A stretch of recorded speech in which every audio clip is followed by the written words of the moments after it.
Ninguém gosta de mim, mas o papai gosta porque eu falo a verdade. Eu estava no centro espírita, parou um carro, desceu uma mulher alta, loura. Você é o bruxo, tio Chico? Sou. Tio Chico, tiraram o meu marido e eu quero ele de volta. Eu digo, senhora, aqui nós trabalhamos na linha do 7, 14, 21. Eu quero o meu marido com 7 dias. E eu dei uma relação. E ela me trouxe um material. Eu fui fazer o trabalho. Ela dizia que era casada, mas não era. Ela tinha um amante, o qual esse amante dela era casado com uma serva de Deus. Não era casada com uma crente, com uma serva de Deus. Ah, pastor, que diferença tem da crente com uma serva de Deus? Porque a serva do Senhor, ela dobra o joelho, ela busca, ela ora para Deus restaurar o casamento e mudar a vida daquele homem. E a crente chega aqui na frente e diz, ah, pastor, estou com um problema no meu casamento. Ora para Deus tirar aquela coisa da minha vida.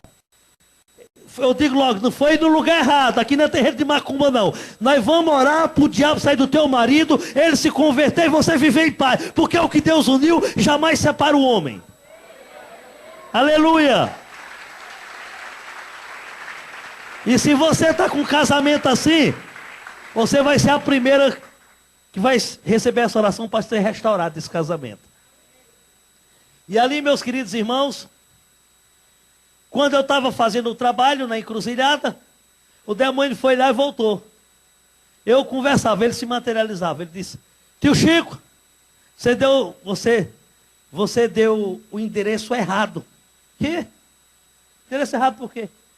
O endereço que você me deu, tinha uma mulher orando de joelho. E onde tem esses crentes orando, eu não entro, que a oração do crente me arrebenta. Amém, aleluia. Ô Jeová.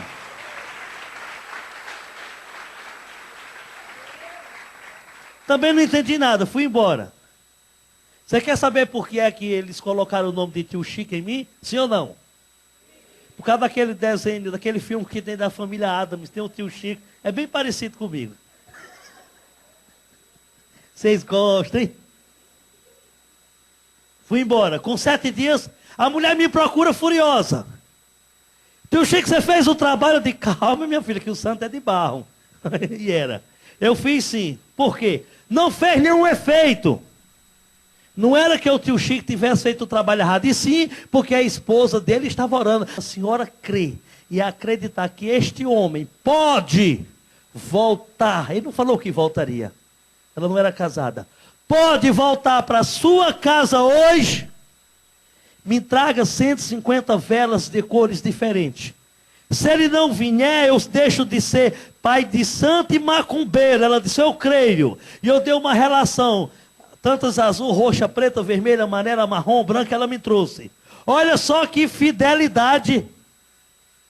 Fui para Unai. Fui no meu carro, sozinho. Mas me acompanhava numa Kombi atrás, 2 mães de santo, 2 filhos de santo, um cambone e um ogã. São cargos do espiritismo, são funções, como nós temos dentro da igreja.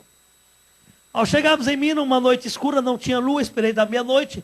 A única claridade que tinha foi um círculo de vela que eu fiz com 150 velas.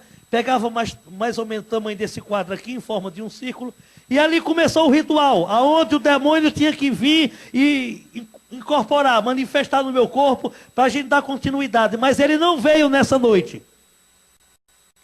Ele se materializou. Mas antes dele se materializar para vir falar comigo, o Rei da Glória passou primeiro. Ah, pastor, não acredito que o Senhor Jesus foi lá na encruzilhada. Ele foi no inferno, que é mais longe. Sim.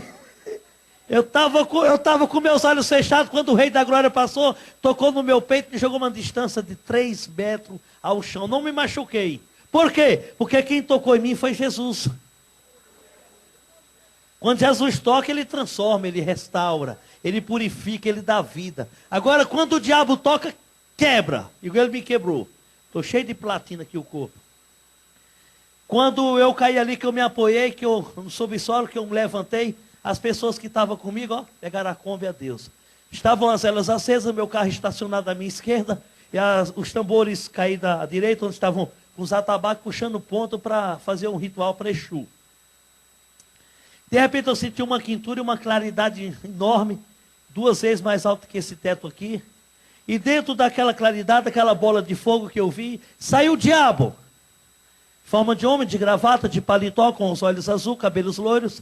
Da mão direita ele trazia o tridente, o garfo do tranca-rua. Estava escrito em ordem decrescente: Exu tranca-rua. Na mão esquerda, trazia um caldeirão de ferro enorme.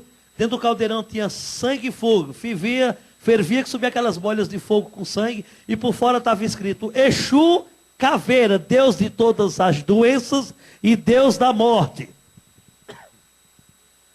Ele falou para mim: boa noite. Eu disse: boa noite. Tu sabe quem sou eu? Sei, tu és o meu mestre. Servo bom e fiel, se humilha diante do teu Senhor. Graças ao Senhor Jesus Cristo, pela última vez, eu dobrei meu joelho, beijei seus pés. Ao levantar, beijei suas mãos. Quando terminei de beijá-lo, ele jogou o garfo ao chão e apontou para mim e disse: tu és um incompetente. Eu já tinha uma unção, Deus já tinha tocado, já tinha me dado autoridade sobre ele. Disse: você meça as palavras comigo, incompetente, porque você sempre realizou os meus trabalhos e pela segunda vez você não consegue realizar. Ele disse: esse trabalho eu não posso realizar, nem hoje nem nunca. Eu digo: por quê? Tu é tão incompetente que aquela mulher foi na tua tenda e te enganou. Só que ele não falou mulher. Vou falar homem e mulher para que os irmãos possam entender. Porque lá no Espiritismo ele chama as mulheres de rabo de saia. E chama os homens de perna de calça. E chama de cavalo, de aparelho, de burro. Eu era um burro mesmo, agora eu sou uma bênção. Ele disse: ela foi na tua tenda e te enganou. Ela não é casada.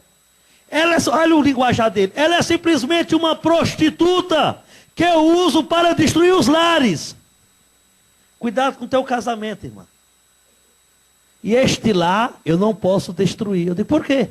Porque o amante dela é casado com uma mulher. Essa mulher pertence a um homem lá de cima. E contra o homem lá de cima eu não tenho poder. Aplauda ele. Ele é o rei dos reis. Ele é Jesus, o rei da glória. Aquele que está aqui para te abençoar, para te dar força, coragem, andar de cabeça erguida. Aleluia, amém. Esse é Deus.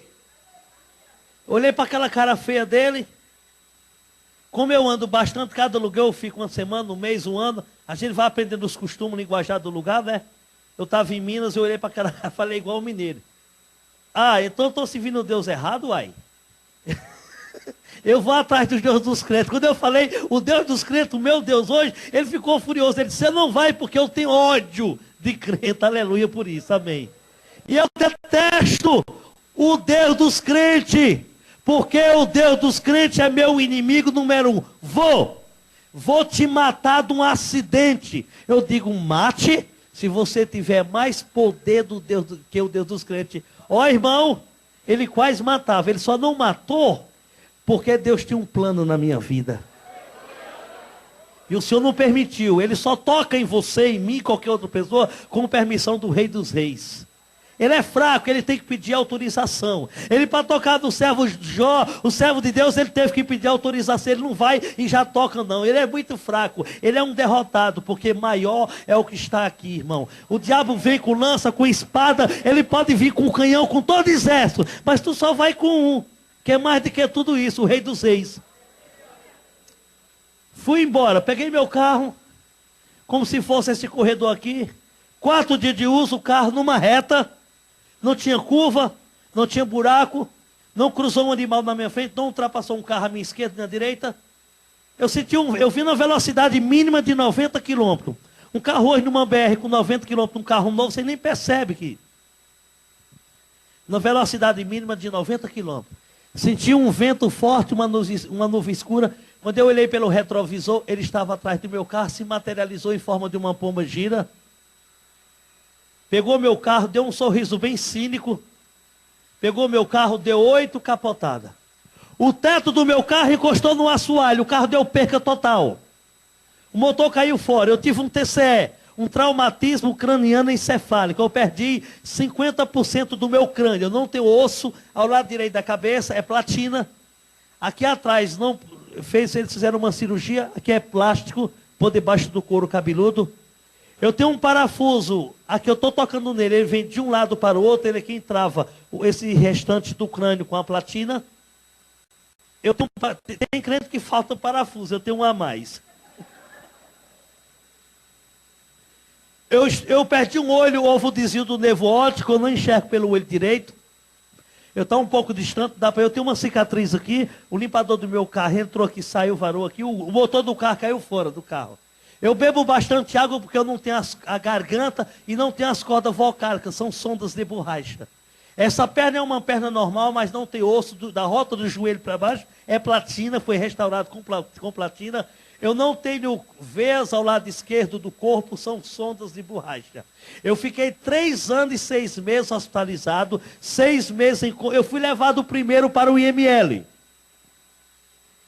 Não avançar só 10 minutinhos que eu vou orar por vocês, tá bom, né, pastor? Não tem problema não? Vocês querem oração ou quer que eu pare agora, sim ou não? Vamos fazer uma vigília? Fecha a porta e traz a chave, irmão, que eu não confio em história de crente, não. Aleluia. Fui levado para o IML. Ao chegar no IML, todo deformado, veio minha esposa, meus pais, eu não vi mais nada, eu fiquei em coma 6 meses. Mamãe disse que o couro cabeludo estava para fora, os miolos fora da minha cabeça, isso aqui, tudo quebrado, o médico tirou 250 gramas de vidro, quebrou do para-brisa, escondido na minha cabeça. Eu ainda tenho um defeito no lábio superior, tem um nódulo, vou fazer uma cirurgia, é um pedaço de vidro que ainda vai ser tirado. Às vezes eu até machuco quando eu falo demais.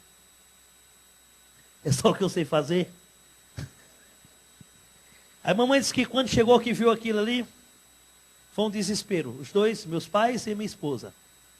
Olha como é que Deus diz que dá ordem dos anjos a nosso respeito, que praga nenhuma chega à nossa casa, não é isso? Quando eles iam me engavetando, já estava na prancha, quando eles iam me colocando no freezer, está considerado como morto, naquele horário que eles iam me engavetando, ia entrando um médico para dar plantão, era um médico evangélico. Graças a Deus que Deus mandou um médico evangélico, senão eu estava congelado até hoje. Quando o médico entrou, ele disse, examinaram esse corpo, esse cidadão aí, doutor, não há condições. Não há condições. Ele disse, não, eu sei que não há condições. Aí tiraram o lenço e disse, eu estou vendo que não tem condições. Mas a nossa função, antes de engavetar, é examinar. E eu sirvo um Deus que está mandando examinar esse homem. Olha aí, Deus mandou um médico evangélico, aleluia. Fui para o hospital, 3 anos e 6 meses hospitalizado.